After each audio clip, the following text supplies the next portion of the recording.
नमस्कार। North Republic news में आप सभी दोस्तों का स्वागत है। देश में एक अजीबो-गरीबो घटना घट रहा है। जैसे कि अभी जो कोलकाता में जो हमारी बहन थी, बिटिया थी देश की, एक डॉक्टर थी और उसके साथ जो बलात्कार होता है, तो इसका ज़िम्मेदार कौन होता है?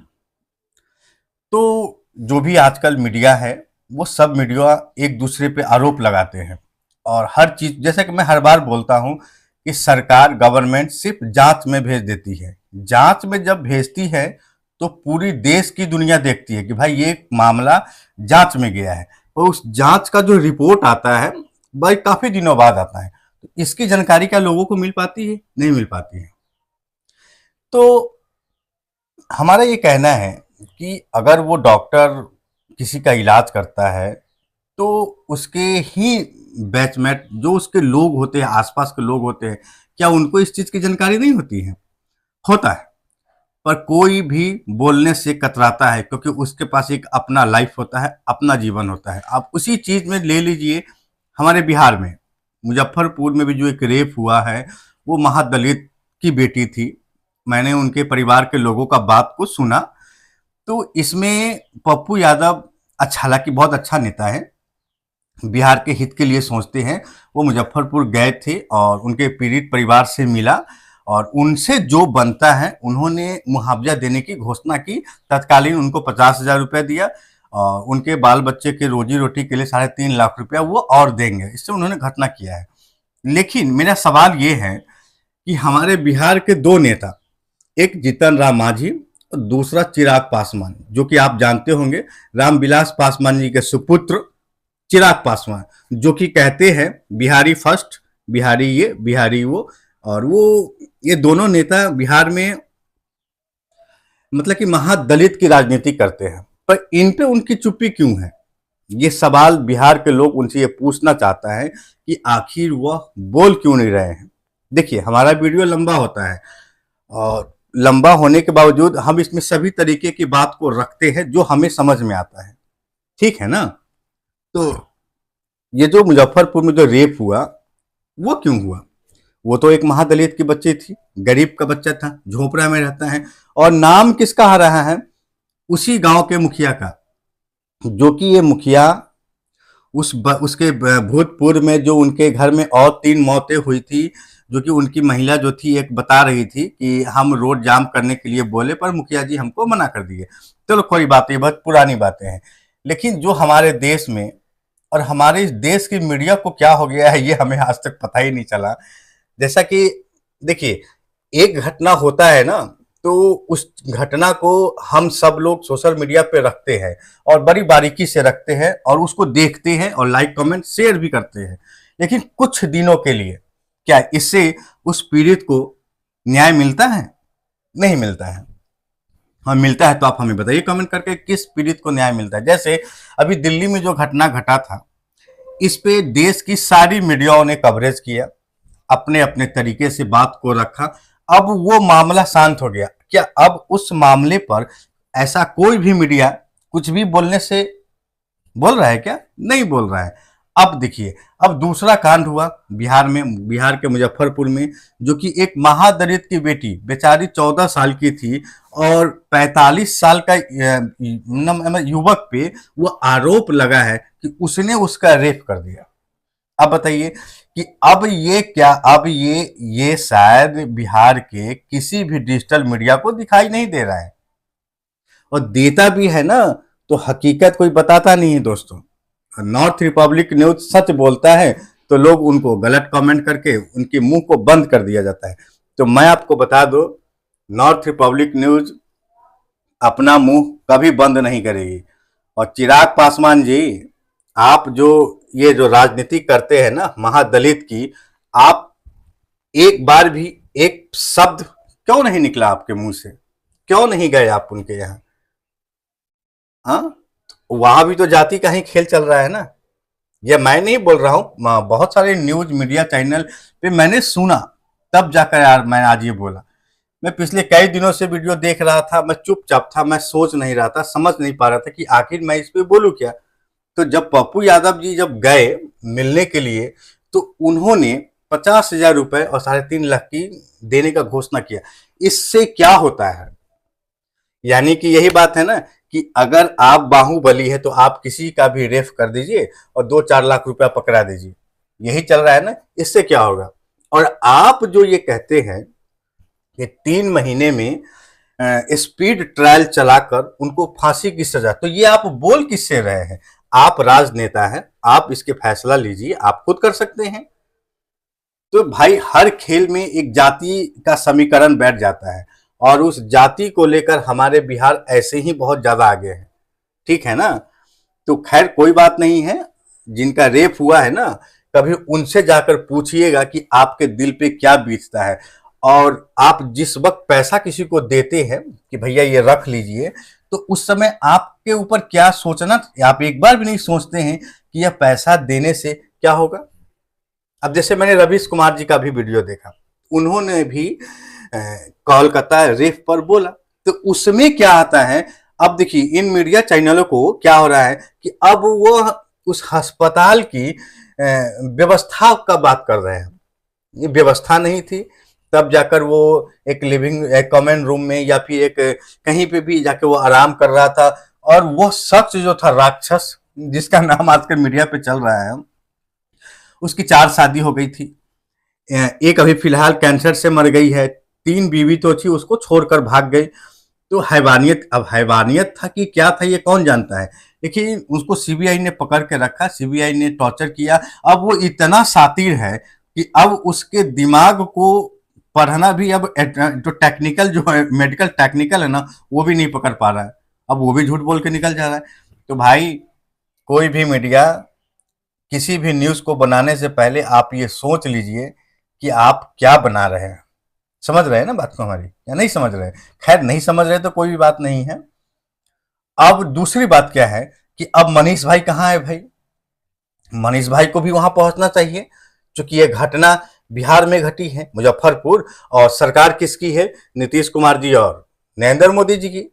तो मनीष का सबको भी जाकर बोलना चाहिए ना, पूछना चाहिए ना, क्यों भाई क्या हो रहा है ये। तो भाई कोई कुछ नहीं पूछता है। जिस परिवार के ऊपर घटना घटता है ना, उसी परिवार को ये पता होता है कि हमारे पास साथ क्या हो रहा है। और आप किसी को चंद पैसा देकर आप इस मामले को शांत नहीं कर सकते हैं। हम देश की मीडिया से ये कहना चाहेंगे, अब बहुत बड़े मीडिया चैनल है, बहुत बड़ा टीआरपी है आपका, लेकिन सत्य पे काम करिए ना। तो हमें तो लगता है कि जितना भी बड़ा न्यूज चैनल है ये सब के सब बिकाऊ है। कोई भी व्यक्ति किसी भी प्रकार का काम नहीं करता है। और हमारे देश का ये सबसे बड़ा दुर्भाग्य है कि हमारा मीडिया बिकाऊ है। या मैं नहीं कहता है, देश की जनता कहता है, हर एक लोग कहता है। और आप करते हैं महादलित की राजनीति। वाह भाई क्या राजनीति है। आप किसी भी चैनल को खोल के देख लीजिए, 2 ही प्रकार के चल रहे हैं न्यूज, एक मुजफ्फरपुर रेप और दूसरा कोलकाता रेप। लेकिन अच्छा मान लेते हैं हम कि कलकत्ता में जो रेप हुआ, तो उसमें जो लोकल पुलिस जो थी, जो राज्य सरकार की जो पुलिस होती है, तो पहले वो जांच करती है। अब उसमें क्या, जब तक सीबीआई आता है ना, तब तक सबूत को मिटा दिया जाता है। देखिए हो सकता है शायद मुझे बोलने नहीं आता हो, लेकिन मैं बोलता हूं परफेक्ट मेरे भाई, ठीक है ना, परफेक्ट। तो किसी भी प्रांत में अगर कोई भी घटना घटता है तो सबसे पहले स्थानीय पुलिस ही जांच करती है और उस जांच के दौरान ही उस सबूत को मिटा दिया जाता है, क्योंकि इस पे पॉलिटिक्स होता है। और इतना बड़ा घटना घट जाए और पॉलिटिक्स चुप हो जाए। आज ममता दीदी जो सड़क पे धरना देकर बैठी है, तो वो किसके खिलाफ धरना देकर बैठ रही है? केंद्र सरकार के प्रति क्या? सरकार तो उन्हीं की है ना, क्यों नहीं बोल रहे हैं? तो अभी अपने राजनीतिक करियर को बचाने के लिए ममता दीदी सड़क पर बैठी हुई है, न्याय दिला रही है। लेकिन सवाल ये है कि वो न्याय एक देश का, मतलब कि एक राज्य का मुख्यमंत्री किस व्यक्ति से न्याय मांग रहा है? वो आम पब्लिक से न्याय मांग रहा है क्या? अरे आपको पता है आरोपी का नाम, तो पूछताछ क्या है, सीधे फांसी पे लटका दीजिए, क्या दिक्कत है? अब उससे पूछने में 15 दिन का समय ले लीजिए, फिर गवाही गुजार दीजिए, तो मामला पुराना हो जाएगा, फिर कोई नया कांड हो जाएगा, बस उस कांड को लोग भूल जाएंगे और बाद में वो जो आरोपी है वो बेल करा कर निकल जाएगा। अब लगा पीड़ित परिवार और वो केस के मुकदमे में दौड़ता रहेगा, फिर कोई नया कांड हो जाएगा। देश में यही चल रहा है भाई। हालांकि कोई बात नहीं है, मैं तो भाई ऐसा ही बोलूंगा, क्योंकि देश का मीडिया आखिर कर क्या रहा है। देखिए, कोई भी मीडिया जो होता है ना, घटना को दिखाता है, और जब जांच में चले जाने के बाद एक नया कांड हो जाता है, तो उस कांड पे लोग लग जाते हैं। तो भाई टीआरपी का खेल है ये, और ये व्यू का खेल है। और आप लोग जो वीडियो देखते हैं किसी का भी, ये सब एक खेल है, एक व्यू का, पैसा कमाने का, एक नया टॉपिक का। और सुनने वाले भी होशियार होते हैं भाई, जो वीडियो देखते हैं ना, वो भी महा होशियार होते हैं। वो क्या होशियार होते हैं बताऊं आपको? वो ये होशियार होते हैं कि वो देखते हैं कि किसमें कितना रोमांस है, किसमें कितना मजा, इंटरेस्टेड न्यूज है। जैसे कलकत्ता रेप केस पर वहाँ के लोग धरना प्रदर्शन दे रहे हैं। अच्छा, एक चीज समझ में और मुझे नहीं आता है कि जैसे ही कोई घटना घटता है ना, तो आम लोग जो होते हैं, जो उसके उसके आसपास के जो लोग होते हैं, वो धरना पे बैठ जाते हैं। अब धरना पे बैठते हैं 1 से 2 दिन, उससे क्या होता है? आप ही से पूछ रहा हूं मेरे भाइयों, क्या होता है उससे?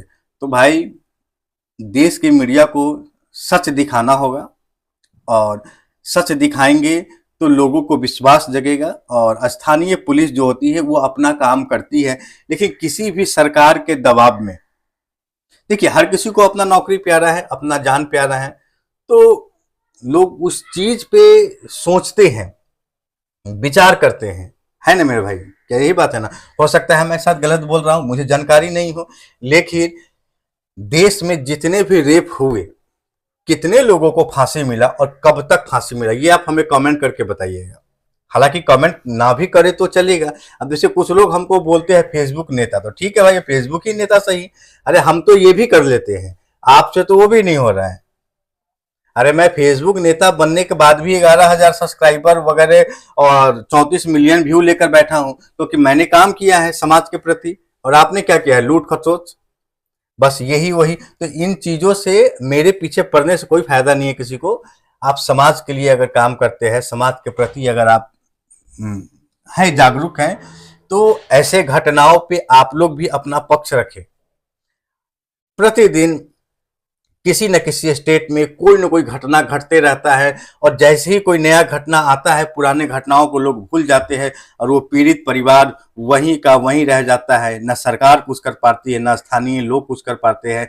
बस लगे रहो इंडिया। और जो भी इस तरीके का बलात्कार जो करते हैं ना, ये शर्मनाक है भाई, ऐसा आपको नहीं करना चाहिए। देखिए, जो कोई लोग भी ये वीडियो देख रहा है, मैं किसी राजनीतिक के तहत नहीं बोल रहा हूं, मैं आपके प्रति बोल रहा हूं। आप बदमाश है, चोर है, डाकू है, कुछ भी है, करो ना भाई, क्या दिक्कत है? पुलिस से लड़ो, लेकिन किसी बच्ची का रेप कर देना ये गलत है। मैं इसका सपोर्ट नहीं करता, और आप लोगों को भी इसका विरोध करना चाहिए था। अच्छा, मान लेते हैं कि जिस समय रेप हुआ कलकत्ता, और वो महिला थी, तो क्या वो पूरे हॉस्पिटल में सिर्फ एक ही लोग थे क्या, यानी 2 लोग, एक पीड़ित और वो रेपिस्ट, ये 2 ही थे क्या? बताइए भाई। एक बगल में अगर हल्ला होता है तो चौथे गली का लोग सुन लेता है, और उसी कैंपस में रेप होता है और लोगों को पता ही नहीं चलता है। ये कैसे हो सकता है? ये संभव है क्या? तो भाई हम सब जानते हैं, और देश का जो जनता है ना, वो भी जानता है, पर जनता को क्या रखा है? जनता को तो अपना काम से मतलब है, फिर सिर्फ चलो भाई अपना पेट भर जाए, इससे हमको क्या लेना है। लेकिन सोच को बदलना होगा दोस्तों। जब तक सोच नहीं बोलेंगे, हमारे देश की बहू बेटी सुरक्षित नहीं होंगी। और हमारे देश का बहू बेटी सुरक्षित तब होगा जब आप जागरूक होंगे। रेप कर देना कोई बड़ी बात नहीं है दोस्त। तुमने रेप किया, पुलिस ने तुमको पकड़ा, तुमको फांसी होगा, तुम मारे जाओगे, इससे क्या होगा? कि फिर से कोई रेप नहीं होगा, फिर से रेप होगा। पता है इस रेप को कैसे रोका जाएगा? जैसे आज मामला घटा और कल पुलिस ने उसको पकड़ा, बिना सुनवाई के फांसी, बिना सुनवाई के फांसी जब होगा ना, तब जाकर इस घटना को रोका जा सकता है। आप किसी भी घटना को इसके रोका जा सकता है। देखिए, ये हमारे भारत का कानून है, हमारे देश का कानून है। पहले कोर्ट घसीट कर ले जाएंगे, गवाही दिलाएंगे, सालों दर साल पहले केस लड़ेंगे हम। एक दिन पीड़ित के परिवार के भूख और हालात, बेबसी इतना हावी हो जाएगा कि वो इस केस को भूल जाएगा। चले थे न्याय दिलाने और पड़ गए भूख के पीछे। तो भाई घटना घटते रहता है, लेकिन हम देश की मीडिया से ये बात कहना चाहते हैं कि आप सत्य दिखाएं। जैसे मैं व्यू पे काम नहीं करता, मैं सत्य पे काम करता हूं और सत्य पे आधारित ही वीडियो बनाता हूं और मैं सच बोलता हूं। कहाँ गए बड़े बड़े पत्रकार महोदय जो मुजफ्फरपुर रेप पिस्ट पे बोल नहीं रहे? है किसी की हिम्मत जो चिराग पासवान से ये पूछ सके कि भाई ये जो घटना घटा है इसका जिम्मेदार कौन है? अब तो वहां का नाम खुलेआम आ रहा है, अभी तक उसकी गिरफ्तारी नहीं हुई है। मुजफ्फरपुर कांड में जो बच्ची का जो रेप हुआ है उसमें तो खुलेआम नाम आ रहा है, बहुत सारे लोग नाम बता रहे हैं। पुलिस आज तक क्यों नहीं पकड़ी? क्योंकि भाई कोई वहां जादव का नाम ले रहा है, कोई कुम्हार का नाम ले रहा है, तो हम हर चीज को, हर पहलू को एक जातिवाद में बांट देते हैं। यही है हमारे देश का संविधान और हमारे देश के जागरूक लोग जो कि हर एक घटना को जातिवाद में बदल देते हैं। इससे क्या होगा? तो सुधरिए। ये वीडियो हो सकता है कि आपको अच्छा ना लग रहा हो, लेकिन इसकी कुछ बातें एकदम सत्य है, बिल्कुल सत्य है मेरे भाई। क्योंकि हर एक कांड होने के बाद हर चीज का जांच में चला जाता है। सरकार का एक छोटा सा सिंपल तरीका है कि चलो भाई इस देश में ये घटना घटा, हम इसको जांच में भेज देते हैं। तो जांच में जो गया इस पूरी दुनिया को दिखाई दिया, लेकिन उसका रिपोर्ट जो आया ये किसी को दिखाई नहीं देता है। उस पीड़ित परिवार को न्याय मिला या नहीं मिला ये कोई नहीं जानता है। अब जेब में पैसा है, पॉकेट में पैसा है, गए पीड़ित के परिवार को दे दिए। अब वो बेचारा, देखिए लोग भी ऐसा बेवकूफ है कि उसके घर में रेप हुआ, मर्डर हो गया और वो पैसा ले, अरे वो पैसा लेके तू अगर उसके मुंह पे मार देता ना, तब जाके इंसानियत होता, तब जाके कुछ रेप रुक सकता है। लेकिन नहीं, पैसा हम आराम से ले लेते हैं और अपने पास रख लेते हैं। इससे क्या होगा? यानी कि भाई एक ही काम है, रेप करो, पैसा दो, मामला खत्म। पर ऐसे देश नहीं बदलेगा दोस्तों। आपको जागरूक होना होगा। कोई भी नेता, अगर आप किसी भी बिहार में किसी भी घटना पीड़ित को अगर घटना होता है किसी भी पीड़ित परिवार में, तो कोई भी राजनेता अपने वोट बैंक के लिए, यानी 2025 में चुनाव है तो उस चुनाव में जीतने के लिए लोग पैसों का ही खेल होता है। जैसे मान लीजिए कि वो गरीब जाति से था, महादलित था, अब उसको 25-50 हजार 3 लाख रुपए दे दिए, तो वह वोट किसको हुआ? उसी नेता को हुआ, क्योंकि उस नेता ने उसका सपोर्ट किया था। तो ये सब एक वोट के राजनीतिक है मेरे भाई। और मैं तो कहूंगा कि जितने भी, हालांकि मुआवजा उनको मिलना चाहिए, मैं इसका विरोध नहीं करता, लेकिन पैसा लेने से पहले आप एक सवाल उससे पूछ सकते हैं, क्या यह पैसा मैं तो ले लिया, कि इससे हमारी बच्ची वापस आ सकती है? क्या उस रेपिस्ट को सजा मिल सकता है? और इस रेपिस्ट को कितने दिनों में सजा मिलेगा? ये सवाल आप उससे पूछ लेते। तो पप्पू यादव जी हर बार बोलता है कि 3 महीना में स्पीड ट्रायल और फांसी। कितने लोगों को फांसी? अरे दिल्ली निर्भया कांड में भी फांसी लेने पर सालों बीत गए थे, तब जाके हुआ था। तो देश का लोग जब तक नहीं सुधरेंगे, जागरूक नहीं होंगे, हर गांव समाज का लोग, तब तक इस घटना को रोका नहीं जाएगा दोस्तों। और हर बार की तरह इस बार भी मैं बोलता हूं अंत में, हर एक नया घटना के बाद जैसी कोई नया घटना होगा, पुराने घटनाओं को लोग भूल जाता है। मैं तो यही कहूंगा कि उस पीड़ित परिवार को जल्द से जल्द न्याय मिले। जो मुझे ठीक लगा मैंने आपके बीच में बोला, बाकी आपकी मर्जी है, आप क्या सोचते हैं मेरे बारे में मुझे इसका नहीं पता है। लेकिन अगर समाज को बचाना है इस हैवानियत से, तो आपको जागरूक होना होगा। और जागरूक होने के लिए आप सबको एक होना होगा। जाति का खेल खत्म है। जाति पहले राजनीतिक होता था, जाति का, अब तो भाई रेप में राजनीतिक, फलाने में राजनीतिक, तो इससे कुछ नहीं होगा दोस्तों। बाकी आप खुद समझदार हैं मेरे भाई कि मैं क्या बोला आप क्या सुने। लेकिन उन सभी जितने भी रेप आजकल जो चल रहा है इस देश में ना, उन सबको तत्कालीन तुरंत फांसी दिया जाए, मैं तो यही कहूंगा। बाकी आपका क्या ख्याल है आप हमें कमेंट करके जरूर बताएं। धन्यवाद।